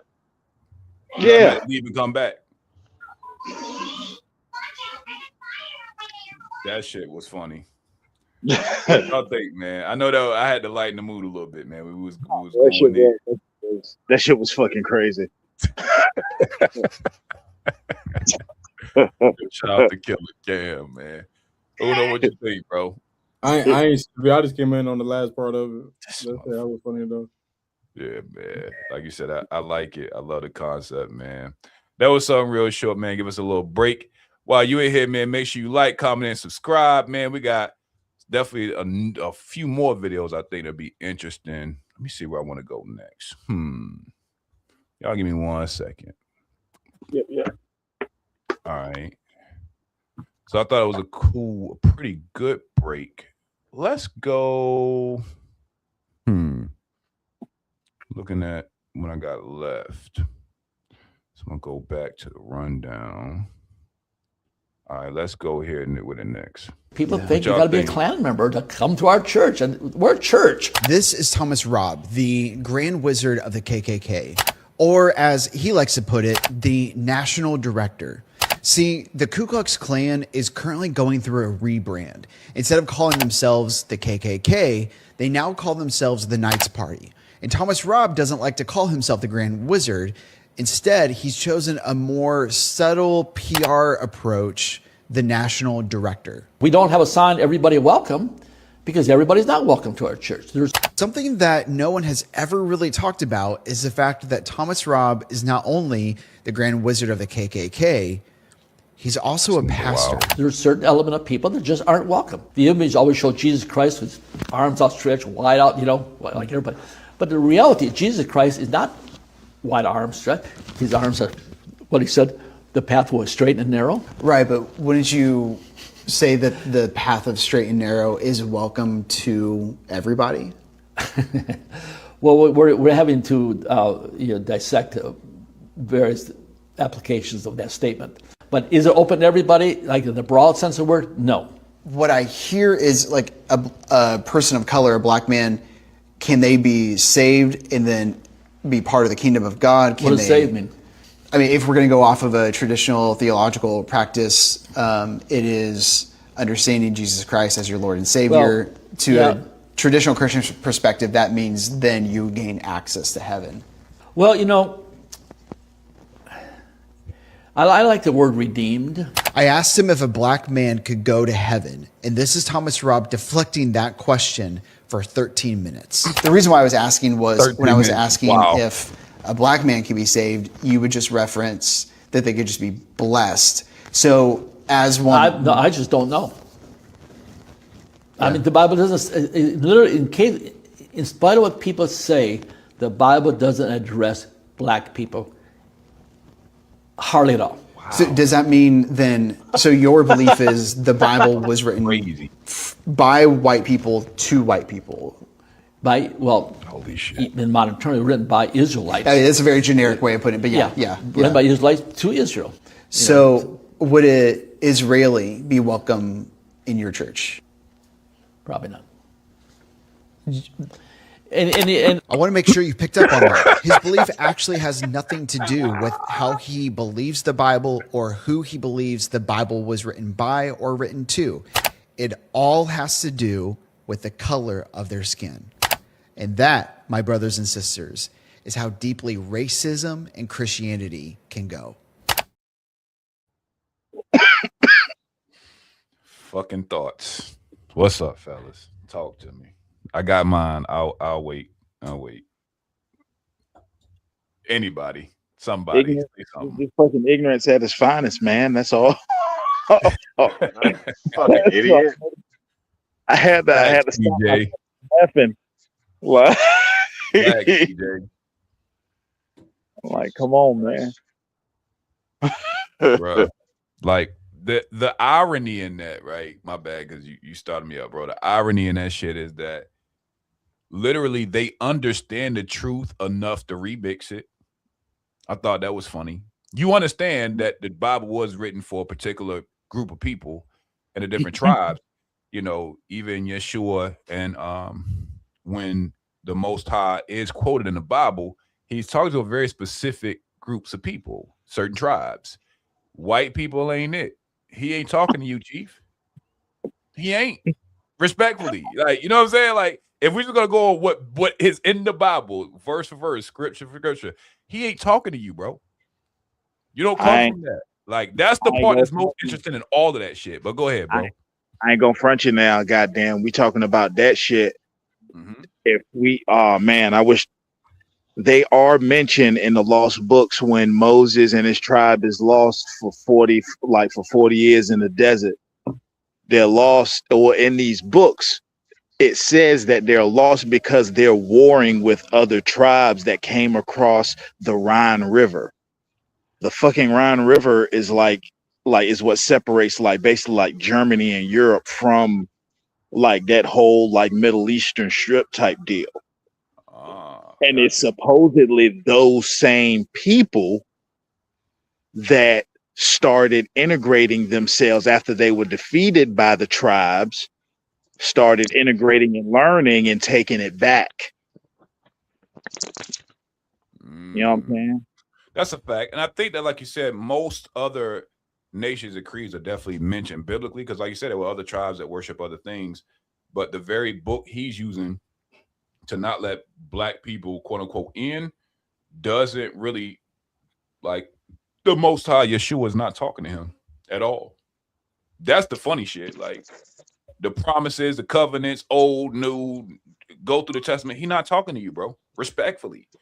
Like, and I'm gonna keep it there because I don't want to, like, as I'm talking to y'all, I'm finding scripture and verse, and I don't want to make this a Bible study right now. You know what I mean? But I like to be direct and correct. But I'll leave it at he not talking to your white ass, respectfully. Somebody else can go. Fucking Edomite. No mo. Shit, man. I mean, I'm not surprised. He's doing what what white Americans do, you know. I mean, even when even when they brought the Christianity over, you know, like their version of it, they're like a European version of Christianity. They just used it as a tool to control the populations that they had to control, right? And I'm a believer that black people existed on this land before slavery, and I think that, and I don't think that the majority of black people in this country like is descendant from that, but there's a lot of us who are, and I think that those were our ancestors, the part of our ancestors who had to go through that. That's what kind of it made it more bearable for them. You know, because it's like, hey, you will suffer in this life, obey your masters. You'll suffer in this life, but if you endure, you will be rewarded in the next. So you'll be rewarded with heaven, so to speak. And so I just think that that's just another iteration of it. You know what he's doing? It makes like absolute perfect sense. It's there like a bastardized a form of the religion. It's just that they just no longer have the slave populations to use it to control. So now they're just in their own little clubhouse playing with each other. Yeah, pretty much. I'll just keep it there. I'm not really a Christian dude. I'm more of a Spinoza's guy type of guy. So it's all kind of silly to me. But yeah, I'll just land it there. Got you. Oh no, what you got, bro? They white, man. That's all I got. I love it. I love it. I don't even listen to white people no more, to be honest, bro. That's a fact. That's a fact, bro. Like tutorials about like some AI shit, but I don't even listen to white people about really nothing much, man. If I see white people talking, I'll just be like, what do you know about anything, man? Shit. I love it. Like, what the fuck are we doing here? That's a fact. That man's a grand wizard talking about some church. Yeah, that's some cold shit, bro. The audacity is crazy. Like, that's pure comedy. Fuck that comedian from earlier. That nigga's a huge comic, man. Let's kind of delve down this road a little bit deeper, pause, and then we'll shift gears a little bit. So what y'all think about this video? Seems to be pretty sensitive about the whole color thing in the Bible. I'm not sensitive about the color thing, but in the it Bible. doesn't, because there's no mention. I'm just saying that it's color in the Bible. Nowhere does it say the N word, for example. Is that in the Bible? Thank you for having me. You're leaving? No. No. This just. No, just, I'm just. Just You're just happy to be. I just don't. I don't need to Hebrew, wait till the end N-word to doesn't be exist. grateful. I'm just appreciate it. No, just for, and that's why I'm going to say the N word assessing. too. So we all respect. Yeah, I'm just so glad I'm here for N-word this. itself. Is it Very anywhere in educational, the Bible? Very unbiased. The Torah is written in Hebrew. I Hebrew is believe. nowhere in So there. when we was outside, you heard me say I believe from Genesis to Revelations. It's The nice to meet N new word is people. in the New Testament. When it described the disciples in Acts 13:1, it called them pronounced as we would say the N word, and it just means Do black. you want him to say it right now, just so we know what No, you're talking that's about? why I'm not saying it. So when we're having a discussion, I think it's important to understand that you and I agree in the Jewish scriptures. Everything But to the the New left of Testament Matthew. So, for example, if a Mormon came up to a Christian and said, "Hey, I believe in the veracity of the New Testament, but now there's something else," every Christian would rightfully say, "Well, if we believe in the New Testament, then you have to show me Joseph Smith from the New Testament." And So then what maybe I'll book do believe you there's a stop sequel." at?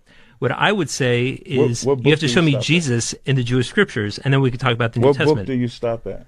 After Malachi. Do you keep Hanukkah? I keep Hanukkah. That's after Malachi. You do That's know right. That. Okay, then do you keep the book of Maccabees? Yes or So no? if you're talking about Deuteronomy Do 4... you keep the book of Maccabees? Yes or no? No, we don't. When you say keep, we keep the oral law. The written law... What I'm asking you, if you keep Hanukkah, Hanukkah is in the book of Maccabees. When That's right. Judas, That's so right. you read that book.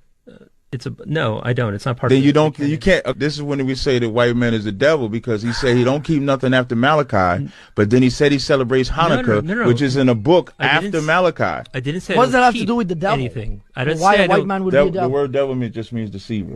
Okay, So he's I saying didn't one But you say think the I average don't white keep man is a devil? anything after... Really? Yeah. By the way, the Bible itself refers to Hanukkah. In Leviticus 23, it talks about all the Jewish Hanukkah holidays. is about the 8-day And- celebration when Mattathias went to war with the Greeks and won the war. They had an 8-day celebration. That's why they light 8 candles. They have the 8 candles that they light for it. And that's in the book of Maccabees. That's a book outside of Malachi. No, so you say you stop at Malachi, but you celebrate Hanukkah. Torah's We got a older conundrum material. there. It's a My blue point hour. in saying that is, different when if you see my Christ special. and the disciples rode, they were Israelites too. So that is a part of the Israelite history too. And in Acts 13:1, when that N word is used, it means black. It's from the Latin word that just means black, and that's what they call the Israelites in the New Testament.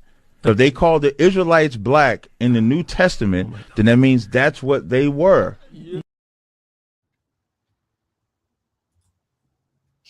Uh-oh. Thoughts?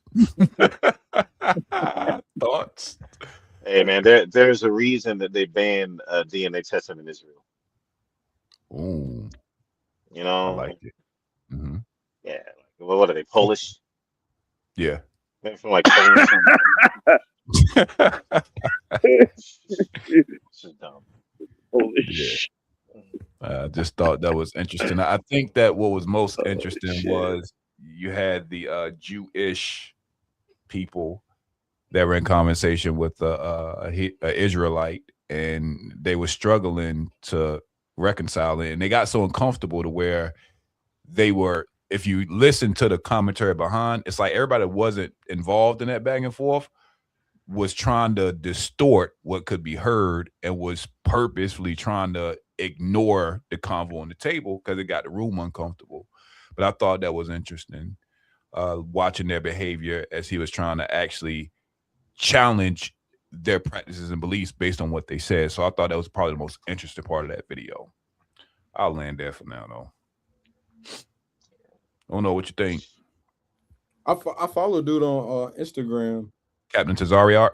Yeah, Tazariot. man. Yeah. I follow him on Instagram. So Solid.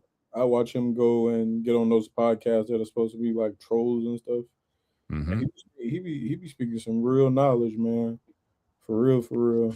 Like, dude be, man, all those freaking rabbis and Jewish people and all those people that think they know and they sit down across from him, and KKK members and all kinds of people, man, Muslims that shit across from him. He do number ones too, and he just travel. And, you know, I don't know how real some of the information is, but just based on his one-on-ones with these people that are supposed to be of knowledge and of the word, he just chops them down in real lifetime. And he has not lost a debate yet, bro.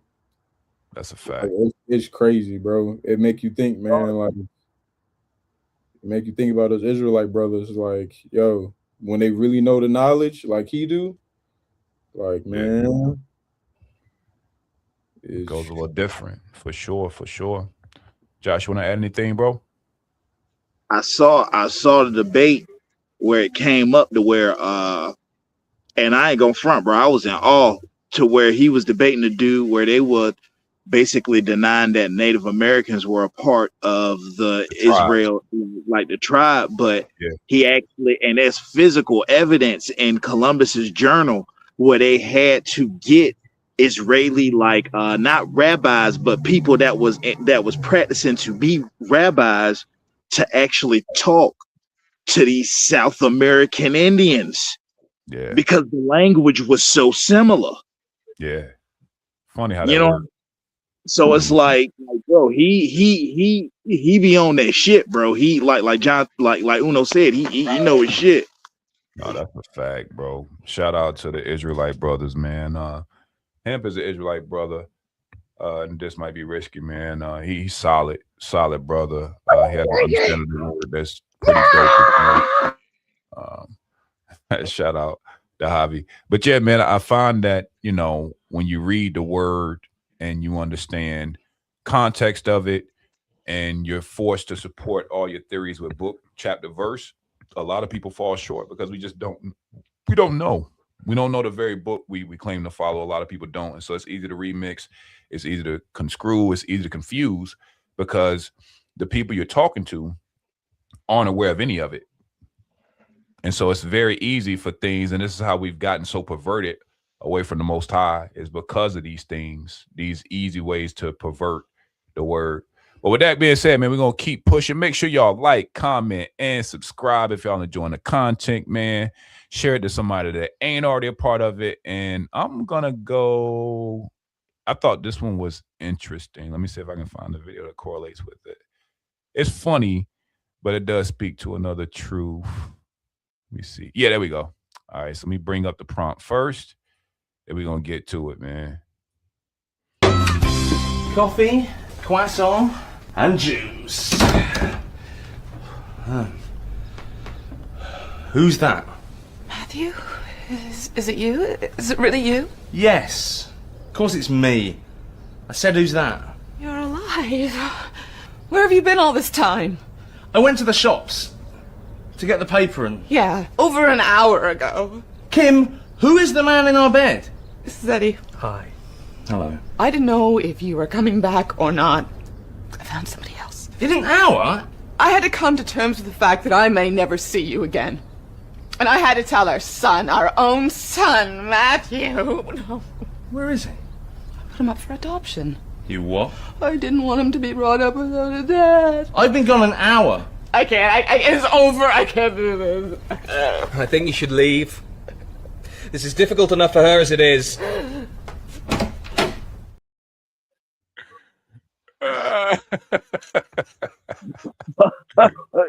What y'all think, yo? What show is that? I don't know. One of y'all put that in the message thread. I don't know which one of y'all did that, yo. Oh, shit. Thoughts, comments. That shit is real, bro. Damn. Ow. Oh shit. Hey, she goddamn. Hey, I guess she did him a favor. Goddamn. Yeah, that's cold. That was gold. I like that. That was a pretty good skit. That was decent comedy, man. I get it. The bros like ain't talking about that shit. I feel you. Yeah. We get to the next one, man. Let's go straight to the next video. Man, nigga said no comment without saying no comment. Man, I'm not trying to talk about. I'm not trying to talk about these hoes, bro. Okay. Let's get on to the next subject, man. I'd rather talk about the Jews, man. That's hilarious, bro. Let's get to the next one, man. That was funny. All right, here we go. This was a short one, so I got to read a lot. Just make sure you make your screens expanded so you see what the hell's going on. Let's do it. The truth comes out. When the truth comes out, you can run, but you know it's ending. At the bottom of the grave, you're digging out. When the truth comes out, yeah, you know this is just the beginning. Lights crumble down when the truth comes out.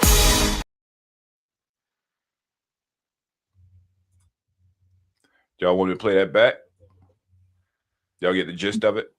I got that shit. You know what that shit makes me think of. You know what? I will talk. You know what? I love women. I love women, dog. You know. Oh yeah, we it's know. Just, bro. You know, I love me a woman. You know, good, bad, ugly. You feel me? Natural. I love women. I love like it's just. They're the gateway, like their ability to nurture and all that stuff. Okay, all that bullshit is out of the way, all right? Yeah. But like one of the things that has really upset me when we start talking about our pedophilic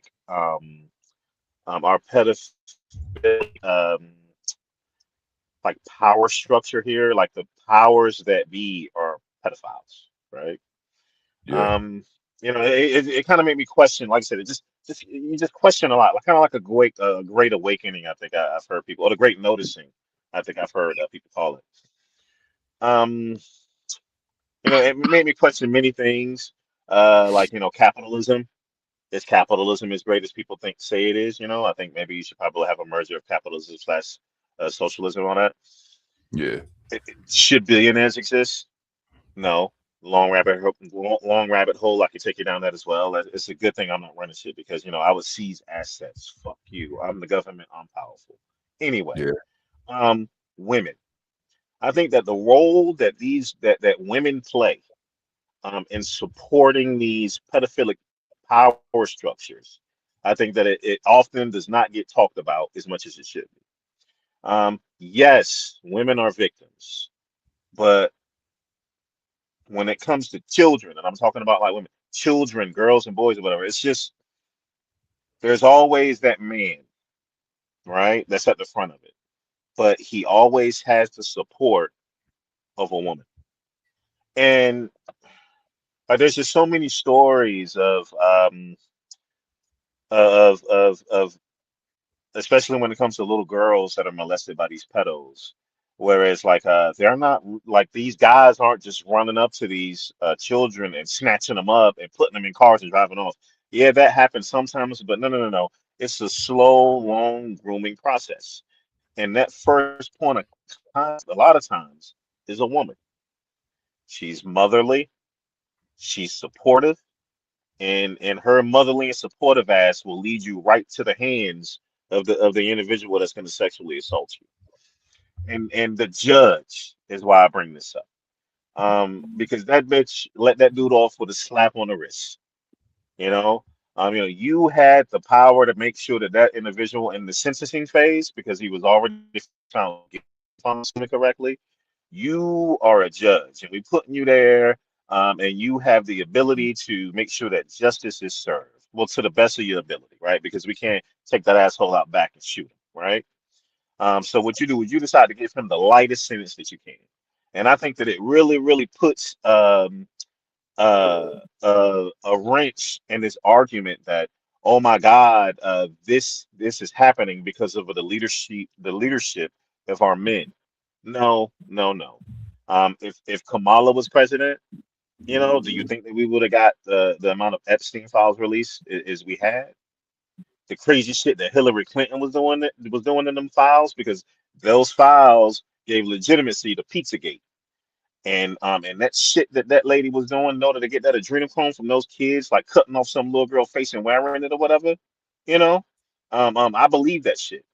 Any organization, whether it's evil, whether it's good, you have to have the support of women for it to be as successful as it can be. And this pedophilic shit and this devil worshiping shit, it is really successful. So think about how many women like support that. The girl who was at Venice, Epstein's girlfriend, right? He was like, "Yo, take the teeth out of these little kids. I can't have them biting the penises of my clients just because they're scared." And guess what her motherfucking ass did? All of that nurturing, I am the bearer and giver of life. All that shit went out the window. She did exactly what that motherfucker told her to do. You don't think that? Yeah, these women are out here. Like every time you look at some middle school chick or whatever who had sex with a 12-year-old, a 9-year-old, or a 13-year-old, a woman. I ain't gonna lie. I think that my focus in that it's hard for me not to take the focus off the perpetrators, brother, which I think largely supported by men. I'm not saying that women don't play a role in not moving it forward, but when I watch that, when I hear about these acts, that's just perverted, low down people. I think that recently there was some legislation that were talking about making these men sterile or making it so that they're impotent in some way. I don't know if it passed, but I knew that on the floor. I do think that, like you said, these files have opened up another world. But by and large, again, I don't have any empathy, sympathy, no recourse, no understanding, or none of anything to make this convo balanced when we're talking about the abuse of our children. For any of it, gender aside, I just don't condone it, don't support it, don't rock with it. And I think that the punishment should be way more severe, because what I'm learning about society, bro, if nothing else, the fear of consequence sometimes motivates more than these slaps on the wrist. But I'll leave it there because, again, although disturbing, like we got to cover everything on the board, but I have no sympathy, empathy, anything for anybody involved, period. I'll land that, though. Oh, no, what you got, bro? Man, I ain't gonna lie, that writing was fast as hell. Yeah, so I think he was supposed to get 45 years, but Judge Conklin, the junior's point, or Mo's point, only gave him like 30 days. Hey, and man, he had files and all types of egregious he was stuff white. that they found on this person. He was white. Yeah. Hey, man, today just gonna be blame white people, man. He was white. Okay. He was P. Diddy, he would have had a documentary. Somebody pissed you off at the job today. Being in These white dudes. Being in California pisses me off every day. This year, yeah. And I'm sticking to it. It's like, and no matter what we do in America, no how much information we have about. I hate the spirit. I'm not gonna spew any hate, but what I'm saying is, no matter what type of information we have, no matter how many times we say it, the cycle just keeps going because nobody is ever held accountable, because these people go to the same country clubs. Their parents probably are neighbors. What we don't understand is that there is a community of these people, and this community of people look out for their own, and that's why it's super important for us to be in positions of power. Not saying that we're going to help people that are criminals and sick individuals, but statistics speaking, we know with statistics where white men fall in these categories of rapists, pedos, and just a bunch of taboo things. They are skyrocketing. Per capita. You're only 29% of the population, asshole. Yep, exactly. So it's like, but again, like I said, they I'm sure he knows that judge. I'm sure that judge and him go get their kids probably play soccer together or baseball or whatever they got going on, and he got off on it, and It is what it is, right? yeah, man, it's crackers. Nah, I feel it. Josh, what you got? Man, I think, man, I can go on for days on that bullshit, but I'm just gonna go ahead and say this. Sometimes simple is better, and what I mean by that is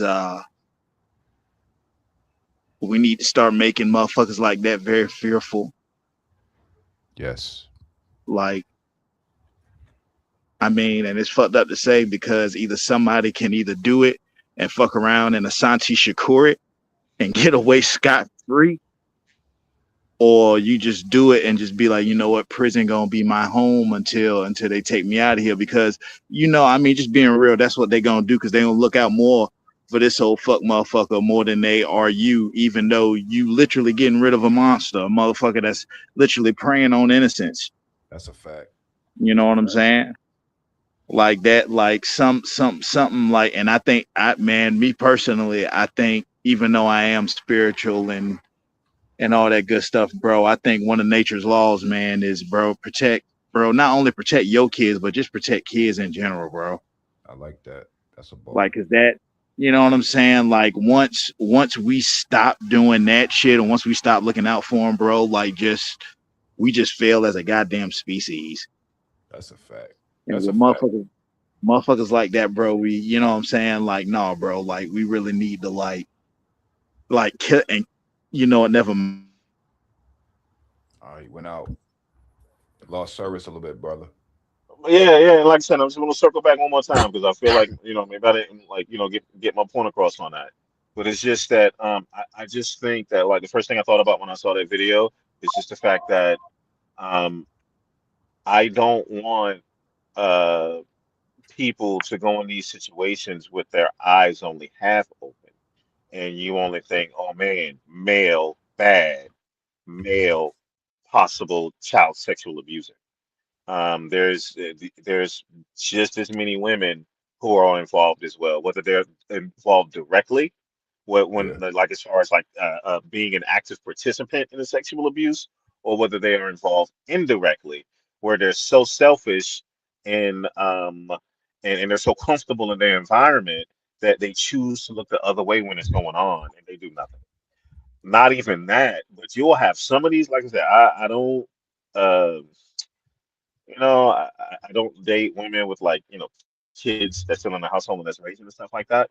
But like, what I'm saying, I've seen and I've come across some disturbing things, almost to the point where women will actually use their children in the home as bait in order to try to get an individual like that. It's like they'll use the kids as a way to try to seduce a man in the home because they want a man that bad. I feel you. No, like I said, so I just think that it's just a mistake. Yeah, all parties. Yeah, it's just a mistake. It's just for sure. I Yes. like it. Yes. All right, man. Let's wrap this one up. Real quick. I have another engagement I'm headed to after this show. Be a guest on another one.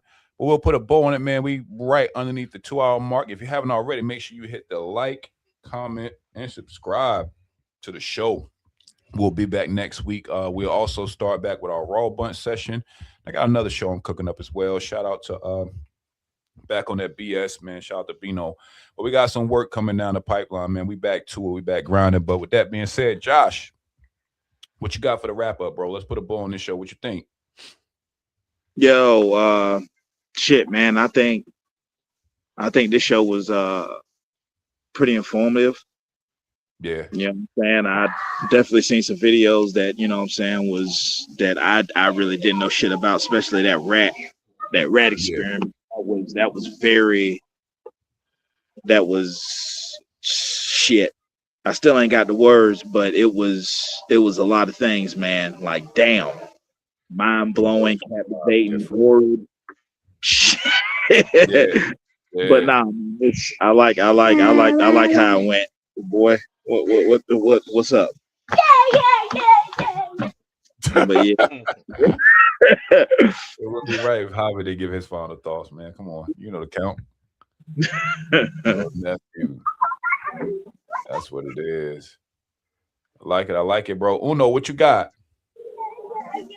Man, a lot of the videos, I already, we go through these videos. I already have my thoughts on them, and we laugh about them in the group chat, talk about them in the group chat. So, it's man, there's some crazy stuff going on out here in America, bro. And I would say the world, but it's really America, man. It's tripping, bro. Yo, it's just, a lot of people don't look at this place as a country. And this is a very vast country, man. And there's a lot of stuff going on in a lot of these places and states and towns and just local things. So I'm always just like, it's always funny. Sometimes it's like, what's going on? Sometimes it's hilarious. Sometimes it's just like, it gets you upset. But, I love this, man. I love these clips. Yes, absolutely. Big bro Mo, what you got? Your collection of videos kind of got me thinking of your second life outside of what we were indoctrinated in as far as like education. There's just so much knowledge out there. So I would say just because you're a good politician and you're elected, it doesn't make you necessarily a good leader. Bars. Just because and this right here may ruffle a few feathers. But just because you can recite and you study any kind of book, whether it was from indoctrination, institutional aspect, or whether it's a religion aspect, it doesn't make you the knower of all. Beware of individuals who feel as though they can, just because they know some book back and forth, that they can bestow to you any knowledge outside of what your God-given abilities to accumulate knowledge is, which is within the five senses. I will go with my interpretation of things more so than some inherited version of someone who can regurgitate lines and scriptures in some ridiculous book. That's all I got. Okay, gotcha. All right, man. Make sure y'all like, comment, subscribe. We'll see y'all back here next week, man. I'm about to slide over to This Might Be Risky. They got another convo going. I got the invite. So again, if y'all are still looking for something to look at, catch some content, slide on over to This Might Be Risky, man. Make sure y'all drop some like, drop some love. See us over there. But we'll see y'all next week. And again, great show. Peace to the bros. Y'all know the count, man. It's up. Bloodline know everything. We'll see y'all next week. Peace. Show, peace.